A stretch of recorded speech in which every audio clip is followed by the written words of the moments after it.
saya Stefania Angela, biasa dipanggil Cila, dan saya adalah Miss Multinational Indonesia 2018.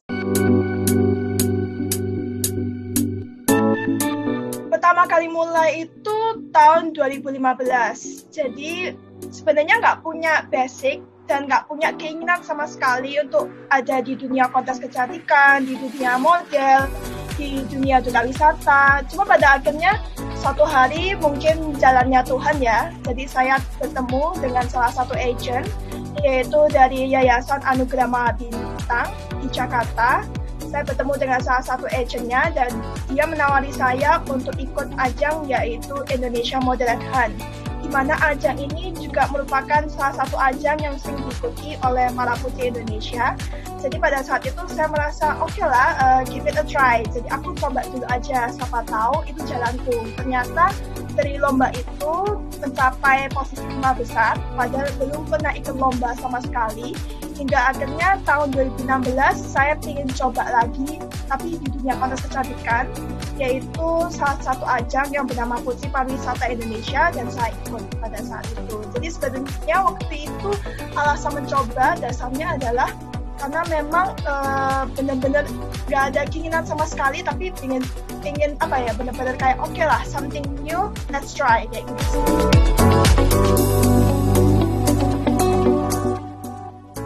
Sebenarnya sih selama saya ikut lomba ya, dari tahun 2015 sampai tahun 2019, saya tuh tidak ada keinginan untuk mundur.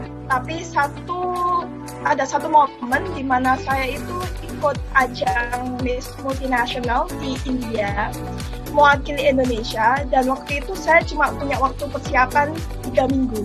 Biasanya putri Indonesia tuh punya berbulan-bulan untuk membentuk badan, untuk persiapan baju dan segalanya. Tapi saya hanya punya waktu 3 minggu, karena memang dari yayasan memberi saya waktu cuma 3 minggu sebelum saya berangkat ke India bulan Januari tahun 2019. Jadi di akhir tahun 2018 itu sempat ada keinginan untuk mundur, karena persiapannya tuh belum tuntas. Jadi saya merasa bahwa saya tuh belum layak, maksudnya dari segi apa ya, dari segi wawasan, dari segi pakaian, dari segi bentuk badan, saya merasa bahwa saya nggak siap. Saya sempat merasa mau mundur. Tapi kenapa saya nggak jadi mundur pada saat itu? Saya didukung oleh teman-teman saya, didukung oleh keluarga yang meminta saya untuk tetap maju, karena memang kita juga udah bayar semuanya. Jadi otomatis kenapa kita nggak coba aja? Kita nggak usah pikirin kayak tanggapan netizen Indonesia itu seperti apa. Yang penting adalah bagaimana aku menunjukkan versi terbaik dari aku ke orang di luar sana. Seperti itu.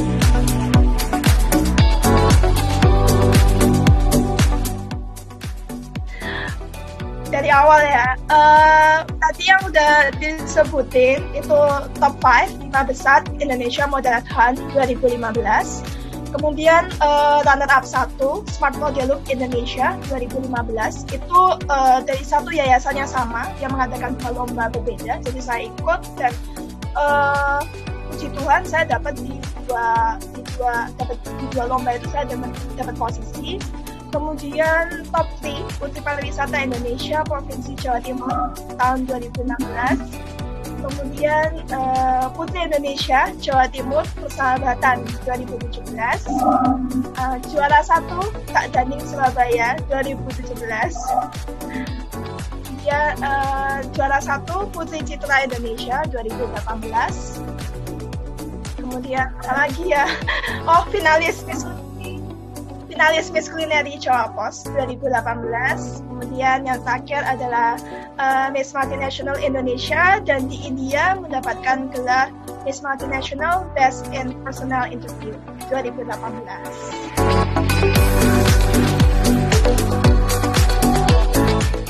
Pastinya sih wawasan itu pengetahuan dasar. Jadi pengetahuan dasar itu tentang kehidupan sosial di Indonesia, kemudian kehidupan pendidikan, tentang wanita di Indonesia, tentang kecantikan, makna kecantikan sebenarnya itu pasti. Jadi setiap lomba, walaupun mereka punya yang dicari itu beda-beda, cuma dasarnya pasti itu. Kalau di kontes kecantikan, pasti wawasan, definisi kecantikan, definisi wanita, kemudian pastinya pengetahuan dasar. itu, tentang ekonomi. Jadi istilahnya kita nggak harus selalu tahu paling dalam, tapi minimal kita tahu berita-berita terkini. Karena itulah kalau misalnya kita mau join kontes, kita harus paling sering baca berita di detik.com, di CNN Indonesia. Jadi kita harus benar-benar update. Karena tugas kita sebagai putri kan kita sebagai duta juga ya, dimana kita tuh yang adalah istilahnya yang kita yang membicarakan, kita tuh juru bicaranya seperti itu. Jadi kita harus paling paham. Kemudian selain wawasan, pastinya kondisi yang fit, kesehatan.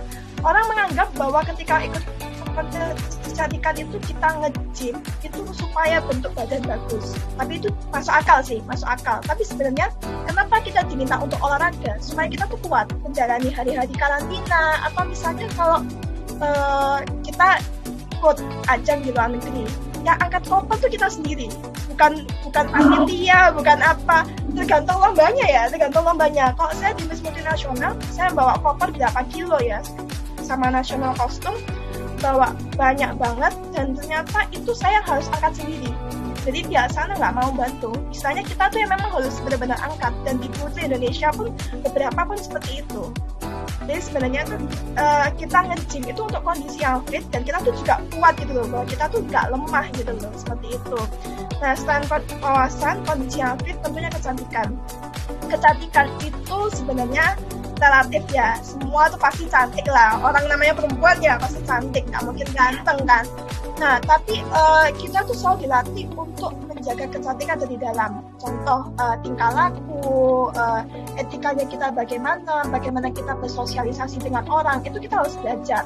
Istilahnya beretika tuh nggak segampang itu, apalagi beretika tuh harus sesuai dengan orang yang kita ajak. Contoh, kita bicara sama teman, sama kita bicara sama ibu wali kota, pasti kan dua hal yang sangat berbeda.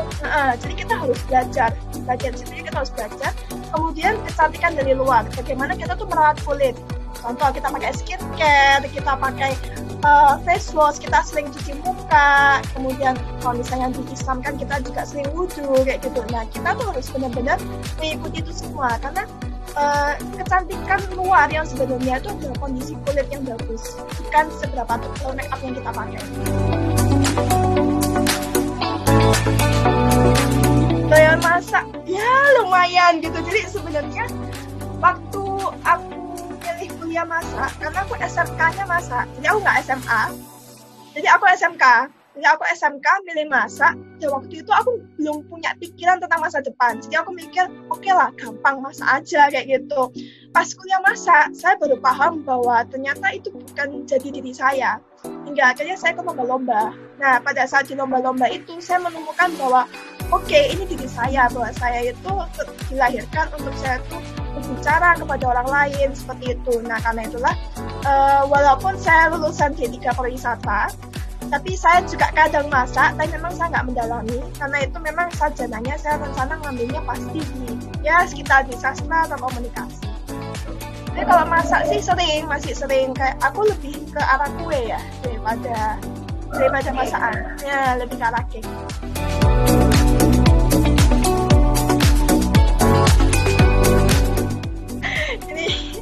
Ini jujur, aku baca, aku waktu tahu pertanyaannya, aku juga sebenarnya di umur ke-23 ini aku masih mencari jati diri. Jadi kalau ditanya profesi apa, aku tuh tipe orang yang memang let it flow. Jadi dapat pekerjaan apa ya itu yang saya terusin.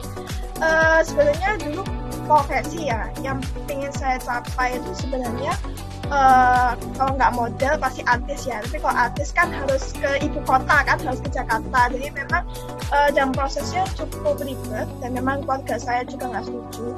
Hingga akhirnya memang profesi yang saya inginkan sekarang sih penulis buku.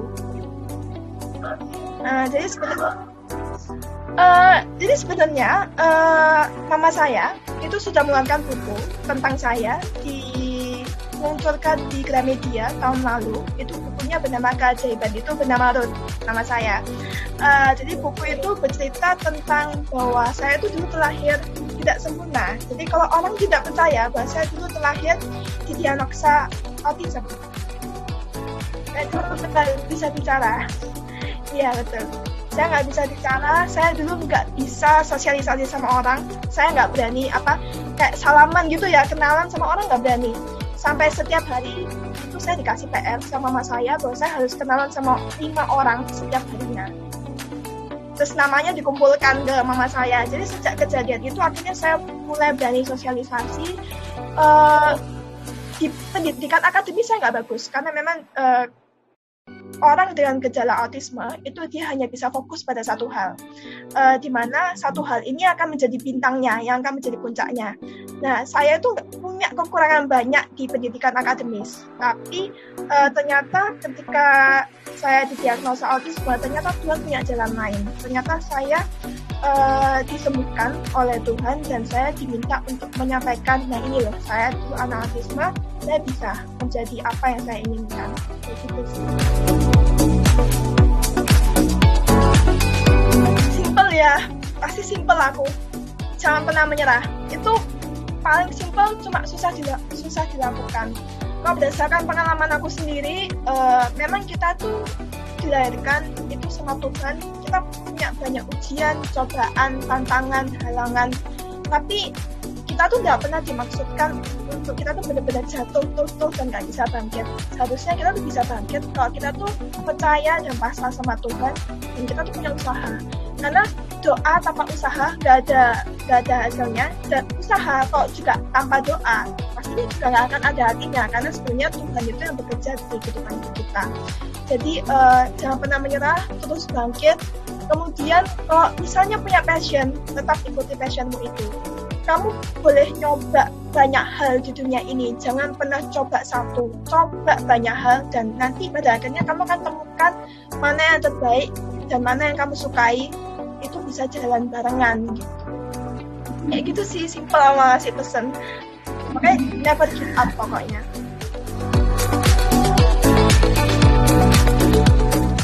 Tahu aku, bonek.